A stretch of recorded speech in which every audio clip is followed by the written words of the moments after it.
इस सिफली दुनिया में मुब्तला हो गया, गुम हो गया। यहाँ की चमक ने उसको अंधा कर दिया। वो अपना असल मकसद और गायत इंसानियत भूल गया। हर इंसान को अल्लाह रब्बुल इज्जत ने बुलंद मकाम पर पैदा फरमाया, इंसानियत की बुलंद अक़दार के साथ पैदा फरमाया। अल्लाह रब्बुल इज्जत ने इंसान में, अमूमन हम कहते हैं ना कि हर इंसान की एक फितरत है, हर इंसान की एक नहीं है, हर इंसान की दो फितरतें। एक फितरत हकीकी है और दूसरी फितरत जबिल्ली है। अमूमन जब हम फितरत की बात करते हैं तो उससे मुराद फितरत जबिल्ली लेते हैं, उसकी आदात, उसकी अतवार जो वो करता है।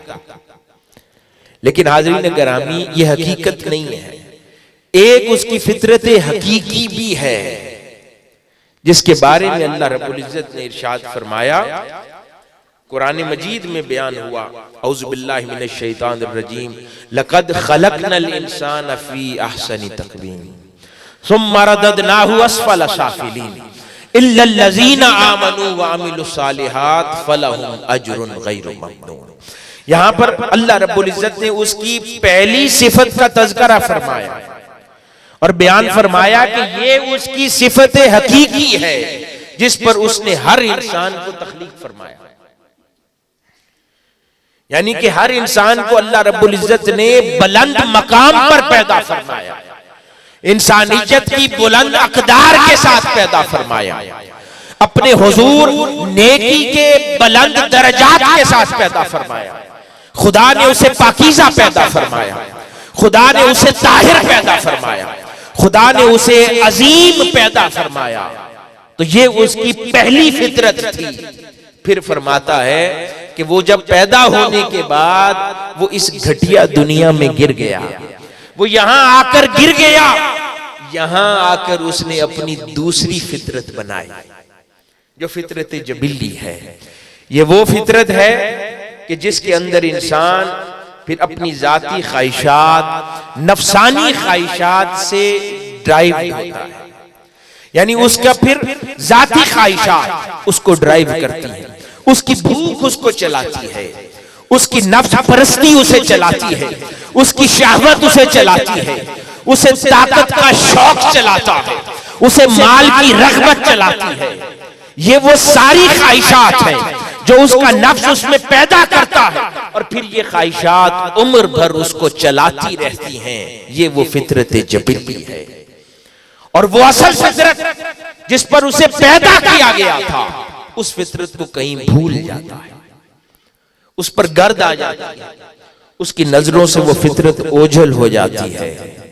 और हाज़रीन गिरामी, इसीलिए जब इस दुनिया में आकर वो फंस जाता है, फिर अल्लाह रब्बुल इज्जत उसे कुरान में निदा देता है, जिसका तर्जुमा मफहूम ये है कि ये तो नसीहत है, सो जो चाहे अपने परवरदिगार तक पहुंचने का रास्ता इख्तियार कर ले, क्योंकि इंसान उसी परवरदिगार की बारगाह से आया था, इस सिफली दुनिया में मुब्तला हो गया, गुम हो गया।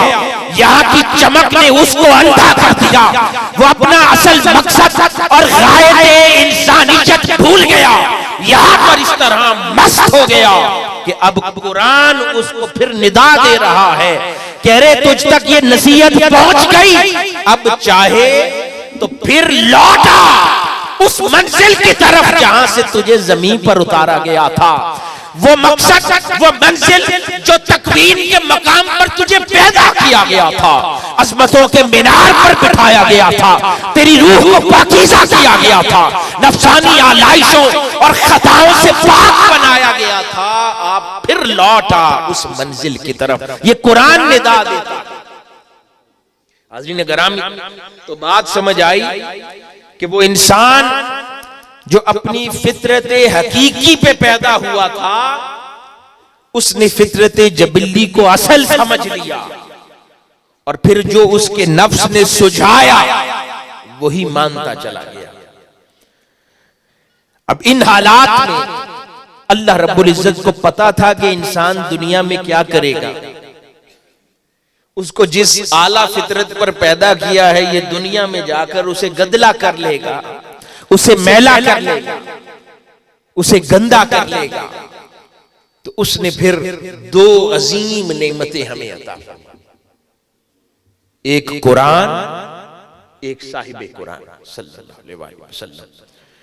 उसने साहिबे कुरान के जरिए सल्लल्लाहु अलैहि वसल्लम हमें कुरान अता फरमाया, और ये दो अजीम नेमतें हमारे दरमियान पैदा फरमाई।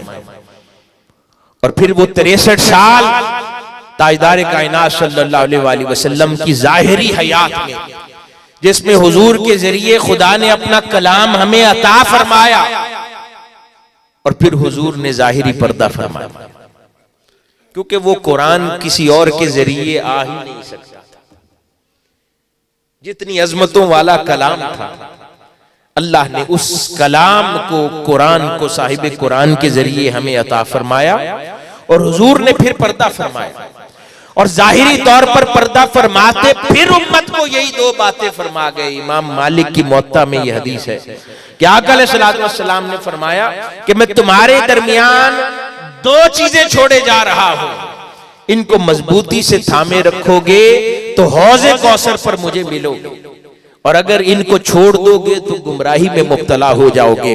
वही इंसान जो पहले भी गुमराह था, फिर अल्लाह ने इंतजाम करके कुरान और साहिबे कुरान दिया, और फिर जब हुजूर जाहिरी पर्दा फरमाने लगे फिर कोई बात फरमाई, कहा अब मैं तो जा रहा हूं, लेकिन फिर तुम्हारे दरमियान यही दो चीजें छोड़े जा रहा हूं, कुरान और साहिबे कुरान, यानी कुरान और मेरी सुन्नत सल्लल्लाहु अलैहि वसल्लम। अब इन दो चीजों को क़यामत तक थामे रखोगे, अब कोई नबी नहीं आएगा, कोई रसूल नहीं आएगा, लेकिन अब गुमराही से बचने का वाहिद जरिया कि अब इन दो नेमतों को थामे रखो, तो तुम गुमराह ना होगे, हिदायत के रास्ते पर रहोगे। यानी कौन सा रास्ता? वो रास्ता जो फितरत जबिल्ली से उठाकर फिर आपको फितरत हकीकी पर फाइज कर देगा, वो रास्ता जो इंसान को मुर्तजाइयत के मुकाम पर फाइज करता है, वो रास्ता जहां पर रब्बे कादिर उसे निदा देता है, या अय्यतुहन नफ्सुल मुतमइन्ना इरजी इला रब्बिकी रादियतम मर्दिया फदखुली फी इबादी वदखुली जन्नती। ये वो मुकाम है कि जब रब राजी होता है और फिर उस रूह को निदा देता है, उस नफ्स को निदा देता है, हाँ अब तू अपने नफ्स की बातें भूल कर फिर से अपने रब की तरफ लौट आया। उस मंजिल की खातिर अल्लाह रब्बुल इज्जत ने वो दो नेमतें अता फरमाई और कहा अब इनको थामे रखो। अब सवाल यहां पैदा होता है, ये दोनों नेमतें तो मौजूद हैं, आका अलैहिस्सलातु वस्सलाम की सुन्नत मुताहरा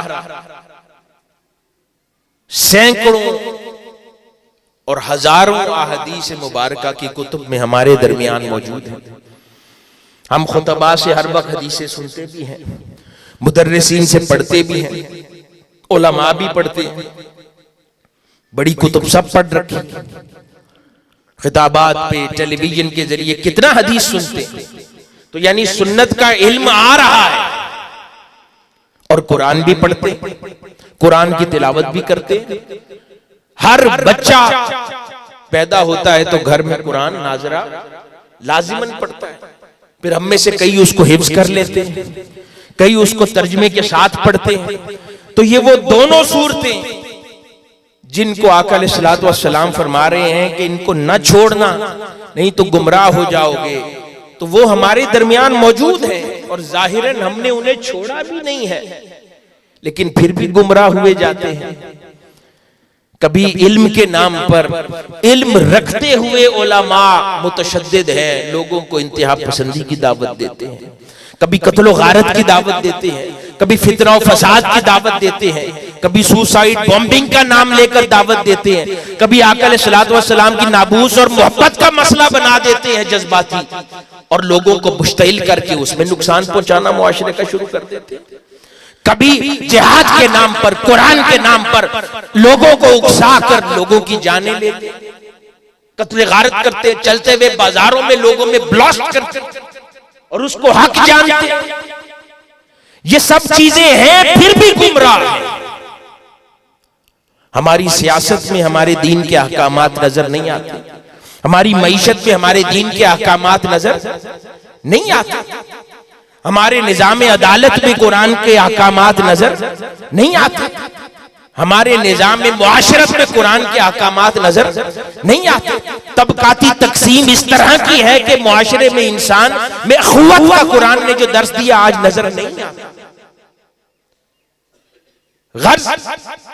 हर वो शे जो अल्लाह और उसके रसूल ने हमें फरमाई है हमारी मुआशी और मुआशरती जिंदगी में, वो मुख्तलिफ है, वो जुदा है उस बात से कि जो हम अमूमन करते हैं।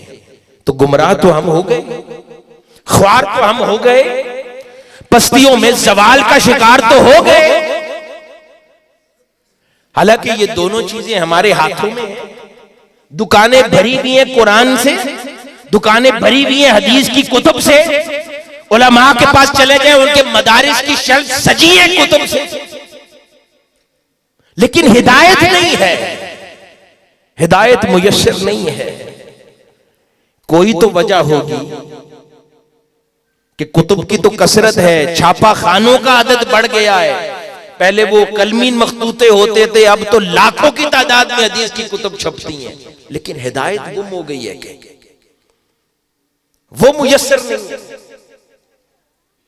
उसकी बुनियादी वजह हाज़रीन मोहतरम ये है कि जो मुराद ताजदार कायनात सल्लल्लाहु अलैहि वसल्लम ने लिया था कि इसे थामे रखो, वो मुराद हमने नहीं समझा, हमने मफहूम नहीं समझा। हमने कुरान के फकत जाहिरी हुरूफ और अल्फाज को तो अपने पास रख लिया, उसको समेट लिया, लेकिन उसमें तफक्कुर और तदब्बुर की जो दावत थी जा बजा कुरान में, उसमें गौर करने की दावत थी, फिर उसको जिंदगी में उतारने की दावत थी, उस पर अमल करने की दावत थी, वो छोड़ दिया।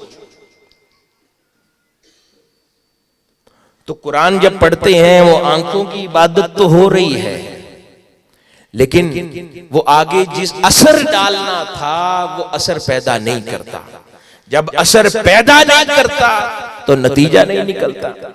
यही वजह है अमूमन कहते हैं, नमाज के बारे में आया कि नमाज हमें फुहश कामों से रोकती है, लेकिन हमारी नमाज हमें नहीं रोकती है। लोग बाजमात नमाज पढ़ते हैं, एक नमाज नहीं छोड़ते, साथ स्मगलिंग करने चले जाते हैं। और ये हकीकी कई वाकयात सुनने में आए हैं कि गाड़ियों की चोरी का कारोबार करते हैं, तो वो उधर से जमात खत्म होती है, फिर आके चोरी की गाड़ी की डील बनाना शुरू करते हैं। तो नमाज हमें बुरे कामों से नहीं रोक रही है, हम नमाज पढ़ते हैं। मैंने ऐसे भी बहुत से वाकयात अरब कम्युनिटी के देखे हैं। मैं ऑस्ट्रेलिया में पढ़ता था, तो नमाज नहीं छोड़नी बाजमात, लेकिन उसके बाद शराब पीनी है रात। तो नमाज तो नहीं रोक रही है हमें उन कामों से, इसलिए कि जिस नमाज ने रोकना था वो नमाज नहीं पढ़ते। जो हम पढ़ते हैं वो खुदा के हुजूर नमाज नहीं है, और जो जिस तरह की नमाज पढ़नी थी वैसी हम नहीं पढ़ते। अल्लामा ने कहा था ना कि कोई ऐसा भी हो सजदा कि जमीन पर निशान है। हमारे एक सजदे जमीन पर निशान नहीं पैदा करते, हमारे पेशानियों पर निशान डाल देते हैं।